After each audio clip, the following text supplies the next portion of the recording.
What's up, guys? Thanks for tuning into the MMA Lads podcast. I'm your host, Max. This is my co-host, B-Rai. Today, we're going to be talking to you about UFC 318, Max Holloway versus Dustin Poirier 3. So stay tuned for the best picks.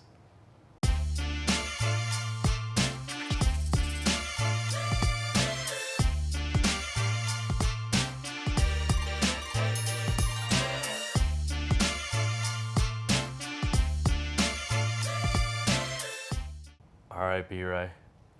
I have to sing something to you. Shine bright like a diamond.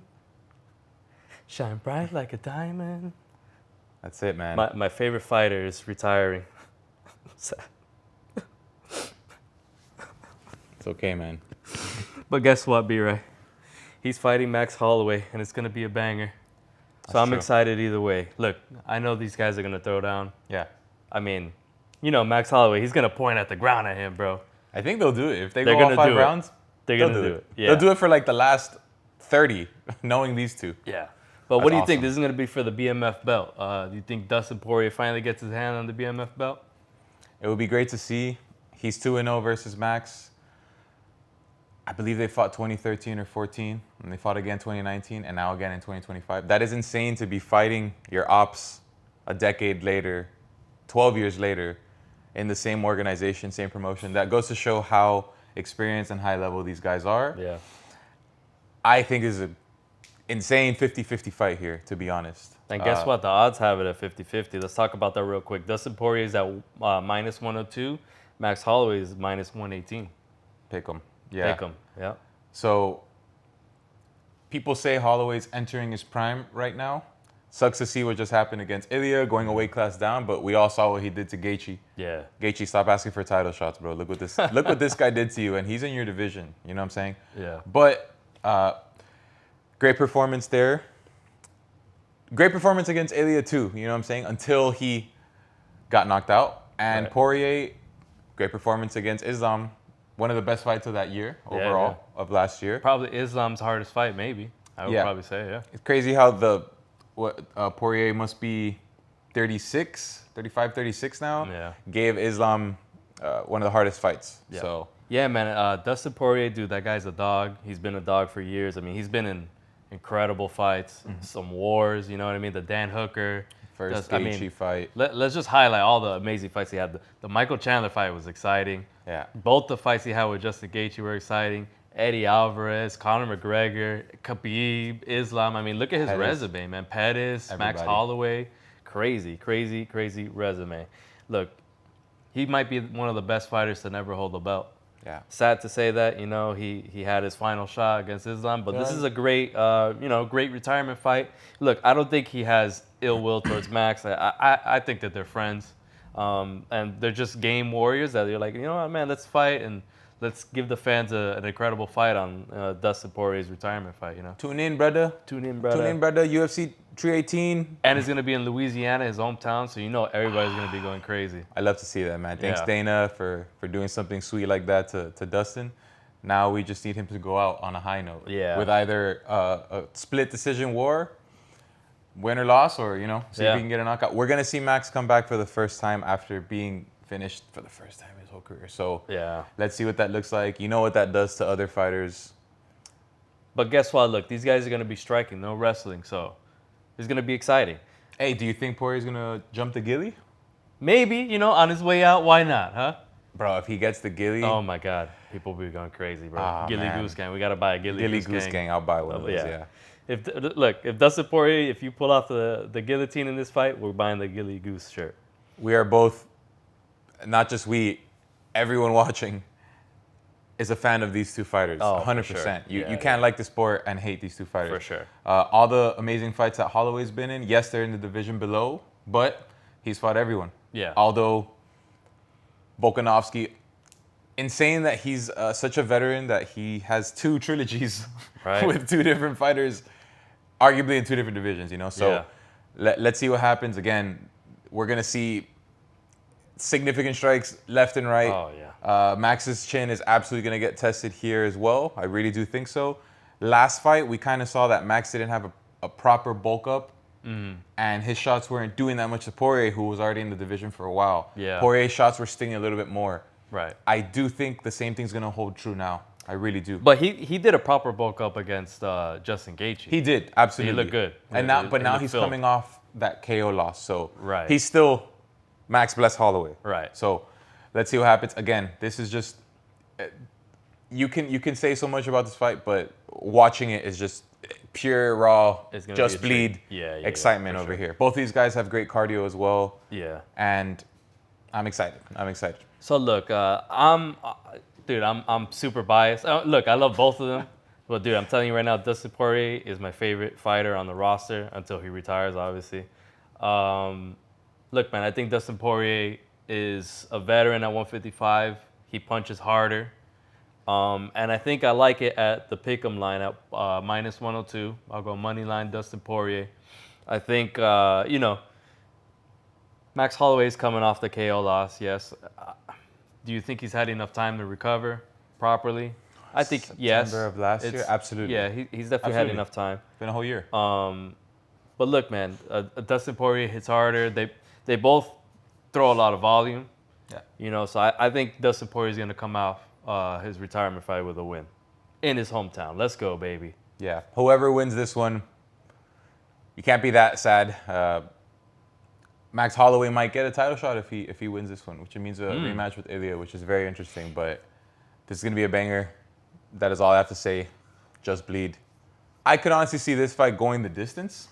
Yeah, I could see that too. Both these guys are very durable, unless he can really put it on Poirier, which Max wasn't close to finishing the fight against Gaethje until he did. Right. He did crack his nose. Max has new tools in his game. It's not like Dustin doesn't. We just know it's his retirement fight. So he is going to leave it all on the line more than he has in any of his other fights. Okay, Right. So that's a big factor. I think to go the distance is a very safe pick for this one. I would actually take the same as well, unless they do this. Oh, unless shit. Max does this and then pulls something off in that. Let's But see. I do see this going the distance. 5 rounds of pure carnage. I can't believe Poirier is ranked number 6 in lightweight. I mean, dude, I know, yeah. There's other people. the last person he lost to was Islam I Makhachev, know, yeah. So obviously he hasn't been as active since then. So there's other people who have been rising the ranks and stuff like that. Yeah. But look, Dustin Poirier, man, you had an incredible career. Either way, win or lose, I'm excited to see you fight. You've had an incredible career, and shout out from the MMA lads to you. You are my dog. Yes, sir. One thing, I want to go back real quick. Let's say Max Holloway beats Dustin Poirier. Who do you think Max Holloway should fight next? I mean, he's ranked number 5 right now in lightweight. Could we see him against Arman, you think? Maybe. Because Arman doesn't have anybody lined up right now. He's not going to fight somebody that's super down in the rankings. You know what? This one just crossed my mind right now. Max and Patty. Why not, man? You lost to the champ. I know.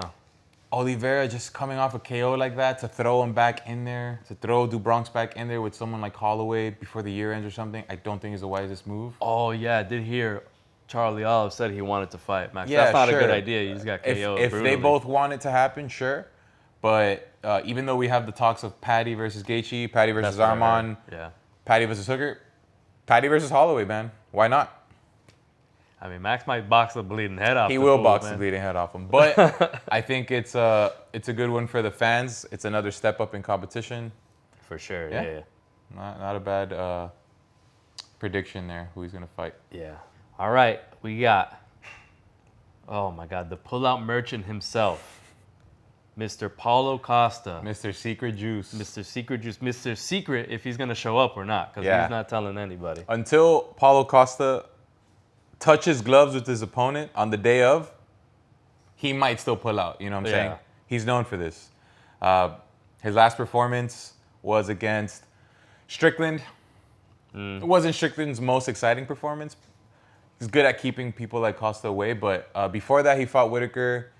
Again, Whitaker just got the better of him. Almost landed that spinning kick. Yeah, KO. yeah, that was crazy. And then, man, other than last year where you fought twice, Paulo Costa fights once a year and might just pull out of that fight for the whole year.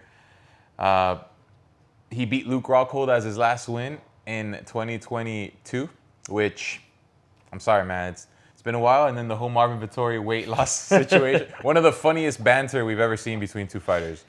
But Marvin was like, "What weight are you at?" He's like, "Why do you want to know? That sounds like a you problem." If I can't make weight, that's a you problem. Go figure. But will I ever forget about the war he had with Romero? Can we see that guy come back? I don't know, man. I think maybe after the Izzy lost, as it happens to so many people, he kind of just took a huge slope downhill. And we can say a lot about the guy he's fighting. Yeah. You know, we got a legitimate prospect in this division. Tall dude, amazing kicks. He's going to have the speed advantage 100% against Paulo Costa. Mm-hmm. So Paulo Costa does very well against southpaws, and Kopylov is a southpaw. So this might go a little better than we think for Paulo Costa, but I still think this is going to go the distance. I think both these guys are very durable. I can see this going the distance in a pretty exciting fight. Now that I know Kopylov is a southpaw, we're going to see Paulo Costa rip body and head kicks. We're going to see Kopylov rip a lot of kicks too. So it should be an exciting fight. The odds have Paulo Costa as a decent underdog. Yeah, plus right? 200. So Rightfully so. Paulo Costa plus 200, Roman Kopylov minus 245. Yeah. Kopylov's last win that I can recall was the Chris Curtis fight. Chris Curtis, he got that last 2 second of round 3. Yeah. KO. Kind of won him. And Curtis was protesting, yo, what the fuck? Kind of won him that whole fight at the end of it, and it was tit for tat before that. But Chris Curtis is very durable. Yeah. And let's see, man. If this was 2019 and you hear me talk about Paulo Costa, I would not shut up about the guy. Right. But man, it's been 5-6 years since I think he was kind of in his prime. It takes too many time off between his fights, bro. Too much time off between his fights. Look, bro, we got a week for him to show up to fight. If you put the money on Paulo Costa, your parlay might just go into default, bro. Yeah, you know what I mean? Everything we're saying right now might not matter if this man can't make weight or show up. Until he shows up on the scales on weight and touches glove with this guy, I can't even count on him to show up. Man, he might be on Twitter, bro. He might be injured on Twitter. Yeah, that's you know true. what, my friend? It was the secret juice. It was the secret juice that hurt my leg. Remember how excited we were when he was going to fight Hamza? I know, and then I think bro. the week of, he ended up pulling out. Yeah. So it is what it is. Still an exciting fight. I'm glad we're getting this one done. This is a rescheduled fight from the last pay-per-view. Mm-hmm. And I'm going to go with Kopylov by a decision here. Yeah. Okay. Look, if Paulo Costa shows up and he's in form, I kind of like him at plus 200. Yeah. I would go plus 200 Paulo Costa. But let's see. You know, like I said, if he shows up, I'm taking the plus 200 Paulo Costa. Doesn't hurt to put some money on there, man. Yeah. We know Costa's a beast. You know what I'm saying? I'd keep it at money line because I don't know what form he's going to show. Yeah. The thing is, Paulo Costa throws heavy punches, but he's very inactive when it comes to volume striking. So Kopylov will throw more jabs into it. He'll throw more of the kicks. He's got better long range strikes. Paulo Costa will be like, yo, big looping punch, or the spinning kick, and he's like, oh shit, like that. It looks flashy, it looks good if it lands, but by the time he lands one of those big hits, Kopylov probably lands 2. But if he catches him, bro, Paulo Costa could put somebody out. Did he beat Rockhold by decision? Who, Paulo? Yeah, he did. I think it was a decision, but yeah. And before that, I can't remember this guy's last finish, man. Look, he lost to Strickland. He lost to Robert Whittaker. And he beat him by decision. Rockhold by decision. And then before that, he lost to Vettori. He lost to Adesanya. Man, when was his Romero last finish? Bro. I thought he had way more finishes. His last win was Rockhold, and then before that was Romero. That was freaking... Yeah, it's a long time ago. 6-7 years ago. Mm-hmm. Yeah. So, like I said, but every time he has these fights, they're kind of close. Hold on. One thing we can agree on is he'd be in the running for the belt of funniest Twitter in MMA. Sure. Yeah, for sure. But this man is a demon on Twitter. But is he a freaking Twitter guy or is he a fighter, bro? Because this dude fights once a year, maybe at most. Yeah. Okay. But yeah, I'll take Paulo Costa plus 200. Here's a fun one. Look, we got Kevin Holland versus Daniel Rodriguez. Yeah. I like this matchup. I think they're gonna be talking smack to each other. These two? Yeah, for sure. Oh, I'm sorry. One of them only knows how to talk smack, and But- then but- D-Rod's from the streets, bro. He's from the streets, bro. He might smack him. Yeah, he might smack him. We'll Yeah. see. D-Rod's last fight was Ponzinibbio, which kind of looked like a prison fight, if I'm being honest. And then Holland's been on a little bit of a run since he tried Rampage Jackson on the podcast. He kind of straightened himself out a little bit. We love to see it. If Kevin was here, he'd be going crazy for his boy, Kevin Holland. Yeah. I met D-Rod in person. Super cool dude. I think he doesn't do the best against these lanky guys. Like he lost to Ian Gary. Mm-hmm. And even though Holland gets it more done with his strikes with the hands as opposed to the kicks, I think Holland could get a late round TKO finish or a decision. D-Rod's a tough son of a gun. Yeah. It took a flush head kick from Ian Gary to finally get this man down. And then he's smoked Mike Perry. He beat Li Jingliang as well. Very close fight, but I still think he won that one. And he's got some pretty decent wins on his resume. Not in the top 15 at the moment. I believe he was ranked prior to leaving the UFC. And he did have some suspensions for some type of roids. Man doesn't look like he's on roids. Yeah. Paulo Costa. I think it was one of those situations where it was man, don't even quote me on this, but I think it was like a tainted supplement type of deal. And I think that's why his suspension got reduced. Okay. Because I think he came forth and showed them the supplements he was taking or whatever. And yada, good. yada. So, I mean, he was back within the year, Usually some of those guys, they might give them longer. But I think when you come forth and say, look, I was taking these things.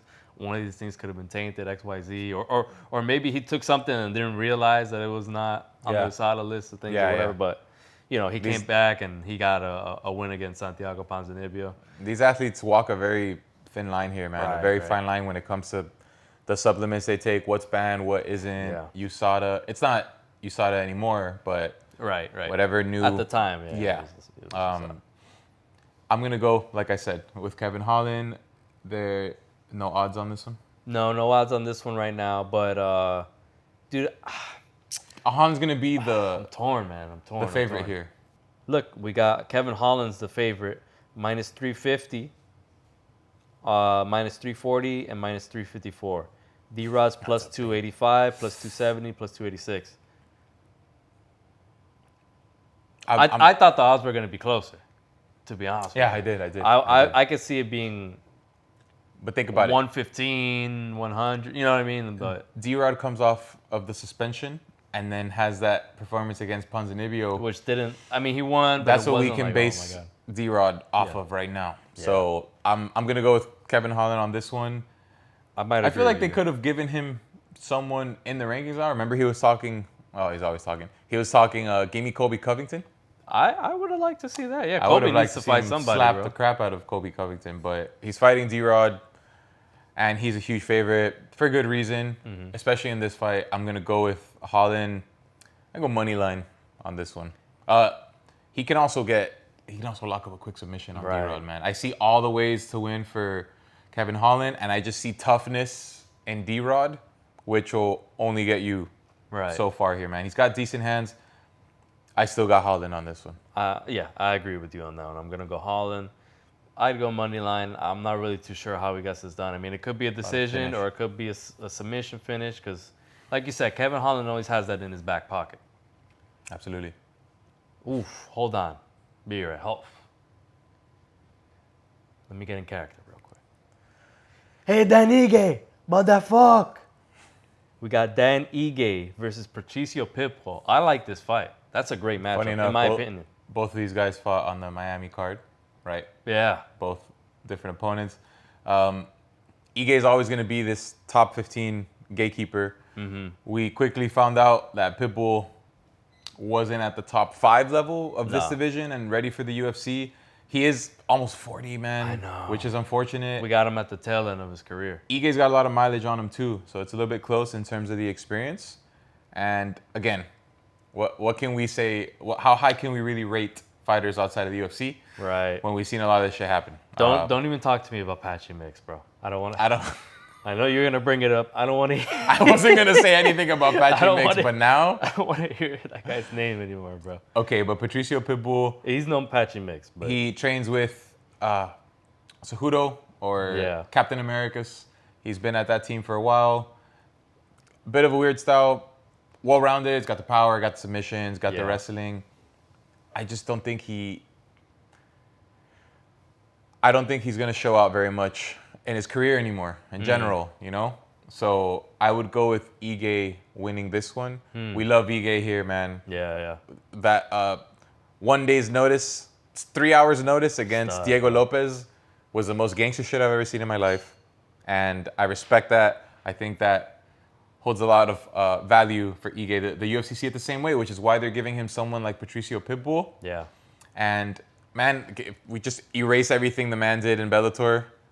Right now, he lost to Yair Rodriguez in a super boring fight. He didn't do Meanwhile, anything. Ige and Woodson had a close fight, and then Ige comes back to get that finish. So I think Ige's even still hungry at this point in his career versus Pitbull, who, after the whole PFL tour battle happened, these fighters started signing left and right. So Patricio Pitbull is one of those examples too. And I think we've seen that I don't think he's going to be able to put it all together in the UFC now at this point in his career. Yeah, I agree with you. Look, he's very far along in his career. I kind of feel like him, Michael Chandler, these guys kind of waited a little too long to transition over to the UFC. I mean, they're in their prime, they were good. But they were fighting in Bellator. And I hate to say this, but those leagues, the competition is not the same. Get the best fighters in the UFC, and then in Bellator. Look, there's great fighters in Bellator, but you're not fighting freaking Justin Gaethje's and other people that are like, everybody in the top 15 could be a killer type of deal. You know what I mean? So look, Patricio Pitbull, he was the double champ in Bellator. So he got easily outclassed by Yair. Mm-hmm. You know what I mean? Mm-hmm. So that means that Yair could have easily been a double champion in Bellator if we're doing MMA math like that. You know what I mean? But look, he's already older, and like you said, Dan Ige has mileage on him too. But look, Dan Ige's striking is a lot better, and we saw Yair put a freaking striking clinic on Pitbull, because Pitbull, he really didn't have an answer for him, man. Yeah. For Yair. So I think if Dan Ige keeps the pressure on Pitbull, maybe Pitbull might have to rely on his wrestling a little more, because when he fought Yair, he wasn't really like wrestling heavy per se, you know what I mean? Definitely. And I was actually very surprised, because look, if you fight Yair, if you're a good wrestler, you're gonna wrestle Yair. Mm-hmm. You know, that's Yair's weakness. That might be a Dan Ige weakness per se, because I feel like Dan Ige's striking is a lot better than his wrestling. Yeah. He's still got great wrestling too. I think on paper, Patricio's wrestling is a lot better. But look, if Dan Ige boxes the bleeding head off Pitbull, I think Dan Ige can get it done. I'd go money line -166 on Dan Ige. Real quick, the odds -166 Dan Ige, +140 Patricio Pitbull. I'd go Dan Ige money line. What do you think? That's fair, man. Thing is, I've seen Patricio Pitbull fight in Bellator, and we saw him fight once in the UFC, and it didn't look good. So I have to see where he stands right now. And look, Dan Ige is a great test. To figure that out. It's a great fight to figure that out. Yeah. So let's see where he's at, and I'm gonna go with Dan Ige. Mm-hmm. Yeah. We got another fun fight. Look, man, another guy that we saw a crazy fight in. Yeah. Daniel Zellhuber. Fight of the year winner. Yeah. Daniel Zellhuber versus Michael Johnson. Oh my God, Michael Johnson's still around, dude. Jeez, talking about mileage on somebody, dude. Jeez. Yeah, we got the Michael Johnson versus Daniel Zellhuber. Sometimes I kind of love to see a vet that I've been watching for a while just knock this contender off, you know what I'm saying? Mm-hmm. But that ain't happening here, bro. Yeah. That ain't happening here. I got Daniel Zellhuber by KO. I'm serious. I got Daniel Zellhuber by KO. Okay, yeah. Well, we can see how durable Zellhuber is based off of that last fight. Yeah. With Ribovic and Michael Johnson, man. Yeah, if we're talking MMA math, Michael Johnson KO'd Poirier. So, but that was such a long time ago. I know. Jeez, okay. That was one of his first fights in the division, actually. Poirier's first fight at 55. Yeah. And this is Johnson. He's gone up and down a weight a couple of times. Yeah, from, he has. From lightweight to featherweight. Featherweight was a little too much for him, man. That was a crazy cut. Yeah. I got Zell Huber here, man.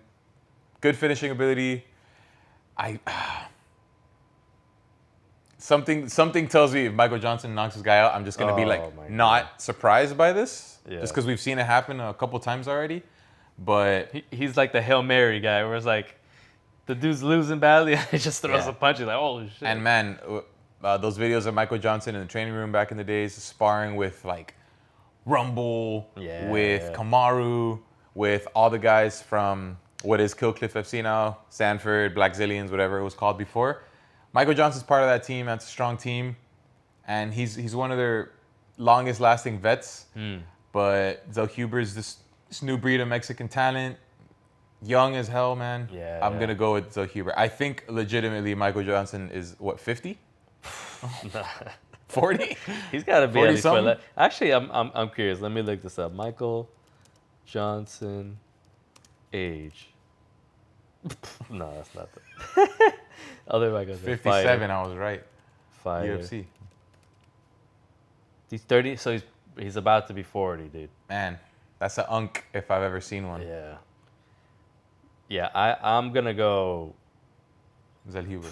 Zell Huber by By KO, dude. Yeah. Okay. So odds. So Michael Johnson's plus 275. Yeah. Daniel Zell Huber's minus 345. Yeah. I think that's warranted, bro. I'll be honest with you. I think Michael Johnson's on his way out. I wouldn't be surprised if he retires after this one or the next one. Okay. To be honest with you, yeah. Because that dude's got mileage. Yeah, of course. And that was the first fight on the main card. So now, quickly, talk about the prelims. Kyler Phillips versus Vinicius Oliveira. Good fight. After seeing Kyler Phillips, I think I've only seen his best performances, to be honest. And I think he's a stud, man. I know he's ranked number 12. Vinicius Oliveira's finishing ability at one of the KOs of the year with that knee. Yeah. Just great matchmaking. Great matchmaking. So great matchmaking. We're going to see which one of these guys might still be top 10 caliber. I know the boxing of Rob Font was a little bit too much for Phillips, and he showed that veteran experience. I still, man, this one's really tough. I think we can just say fight does not go the distance here because Vinicius is going to get it done, or he's going to make a mistake and Phillips will capitalize on it. It's going to be one of those. Vinicius is the favorite, minus 200. Kyler's plus 170. I'm going with Vinicius. You know, Vinicius? Yeah, Okay. my money line. Cannot discredit the skills of Kyler in this one, to be honest. Yeah. He does train with O'Malley, and he's part of that team. So how much does that mean nowadays? Right? Yeah. But Vinicius Oliveira, who else do we have in the bantamweight division? Top 15? Brazilians. All Brazilians? In the bantamweight division that are... Pedro Munoz kind of on his way out. I don't think he's even top 15 anymore. Yeah, I think you're right. Vinicius Oliveira. I don't think there's very many bantamweight in the athlete rankings. Let's see. Yeah, at 135. Other than Figueiredo. Yeah, that's it. Just Figueiredo. Yeah, Davison. Yeah. Davison Figueiredo, yeah. So, that's it. I think Figueiredo, he's amazing, don't get me wrong. Was a champ in another division. Came to 35. He's done his thing. Don't get me wrong. He's done his thing at 35. Lost that fight to Peter Yan. I mean, who doesn't lose to Peter Yan, right? One of the most skilled guys ever. And we need some new Brazilian blood in this bantamweight division. And he's an exciting fighter, man. He always goes for the kill. I think it's going to be a very close one, but I could put it on Vinicius as well, man. So Vinny Jr. and we got Vinny Senior. I guess here, man. That's the senior, bro. Okay. All right, look. So here's a fight that we already saw happen, live for free at the casino. Yeah. Marvin Vettori versus Brendan Allen. I don't know if you guys seen the video, but these guys decided they wanted to throw hands at the Hard Rock Casino. At the PFL event. At the PFL event where we were watching. So we just happened to be, getting a little gambling on, and then we turn to our right, and there's commotion happening. And we're like, oh, two people are fighting. We go, and we see, and it's Marvin Vettori and Brendan Allen throwing hands for free. It's good to know. It's awesome. It was a stoppage by the security guards. The security, guards her had to being stop the it. security came in and stopped the fight. So this is round 2. This is just a continuation Marvin here. Vettori versus Brendan Allen too. So it's good to know that two guys that will fight each other for free are about to fight in the cage. Yeah. That always adds excitement for the build-up. I haven't seen these two yap at each other very much. Right. At They least should be not kinda recently. selfish. Or at least the UFC isn't pushing it on us. Right. Of these UFC, tell the fans that these guys already fought in the Hard Rock Casino Show for the free clip. one day. Show the clip, If you you have know what I mean? get the Bro, security come on. footage, do something to hype up this fight, because these guys don't like each other. There's bad blood here, and the UFC isn't capitalizing on it. I hate when that happens. I agree. But Brendan Allen lost to Anthony Hernandez, lost to Fluffy Hernandez in his last fight. It was a pretty decent fight. So Yeah. I think he's got more recency bias, and Vettori lost to Delidze. Double check, please. Yeah, he lost to Lilita. So Vettori lost to And Delidze. Cannonier. I don't rate Delidze that high. But he beat I remember Delidze. that Cannonier. They fought twice. He beat Delidze once, and then he lost to Delidze. So, dude, they fought twice within a 2-year span. Vettori, Delidze, they did fought I in forget that? 2023, and Yeah. then 2025 they fought again, and he lost. Okay, so Vettori lost to Delidze during their rematch, Yeah. during a 5-round war, if you want to call it that. I remember seeing clips of that fight, man. It's not the most impressive thing. However, without a doubt in my mind, if there's some type of bet to have Vettori not get KO'd, I would put money on that, because he has the most block head we've ever seen in the UFC. One of the best chins ever. Yeah. Versus Brendan Allen, who is going to chase a submission here. I really think so. Yeah. I could see this fight going the distance for Brendan Allen if Vettori just doesn't have the fire in him right now. Lost to Cannonier and lost to Delidze. Those are top 10 guys, don't get me wrong.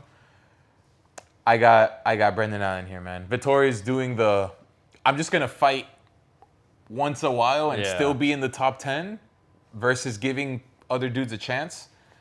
I got Brendan Allen here by decision, or just money line it. Okay, here's what I think. I think both these guys,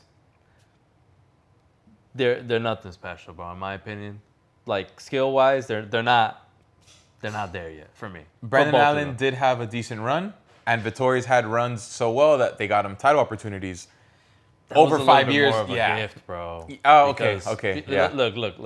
Vittori, let's just look at his fight history. Look, he lost to Cannonier. Look, close. All right, that guy's a tough guy. He lost to Delidze. He beat Delidze. He lost to Whitaker. He beat Costa. No, he did beat Costa. And then he got destroyed by Adesanya. You know what I mean? Like, but dude's fighting once a year, dude. Like, this is another guy that fights once a year. And, bro, if you fight once a year, you're not really in it, man. You're not there to become a champion at that point. You're just there, I'm in the top 10. I'm in the top 15. And, you know, I'm a UFC fighter type of deal, you know? Vettori is one of these people that when he gets an L, when he takes an L against someone like Adesanya, in his brain, he's like, I did good, I didn't get finished, and Adesanya just jab and leg kicked him for the whole time. And in his brain, it's just not enough of a loss for him to acquire new skills and improve in that sense. Right. He'll kind of just keep being the same guy every fight. It would be cool to see him switch camps, maybe try something new out. Right. I know he was with Rafael Cordero in that camp for a while, and again, this is a guy who fought for the belt, who at some point had a good run. Again, in the past, Brendan Allen had a decent run. I think it was a 6-fight win streak before he took an L. So I'll go with Brendan Allen on this one, man. I think, but none of his punches are gonna do anything to Marvin Vettori. No, the guy's got a freaking Minecraft head, dude. Eat all those punches, bro. Yeah. Yeah, he's got the blockhead. Look, this is what I think is going to happen. I think it's going to go to decision. I'm not going to pick who, but I will, on the betting odds, I put it at fight goes the distance. Just regular fight goes the distance, and then you could take the odds on that. Cause Got you. I don't see any of them really doing much to each other. Who's the favorite in the actual odds, or is it a pick 'em? Let's see.